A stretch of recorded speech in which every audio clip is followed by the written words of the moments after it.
பிச்சு இழுத்துட்டு அது தலைத்தூர போட்டுட்டு அடுத்து இங்கே இருக்கிற ஒரு 3 ஓடு இருக்கும், அதை இப்படி பிச்சு இழுத்து இப்படி எடுத்துட்டோம்னா அடுத்து பின்னால் வாழை பிடிச்சி இழுக்கணும், வந்துடும். அவ்வளோதான். இதுக்கப்புறம் நம்ம உள்ளே இருக்க குடலெல்லாம் க்ளீன் பண்ணணும்.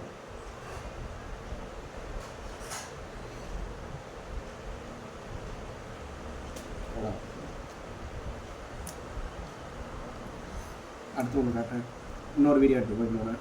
இந்த உரிச்சிடணும். அதுக்கப்புறம் இதுக்கப்புறம் நம்ம தண்ணியில் அலசிட்டு சமைச்சிக்கலாம்.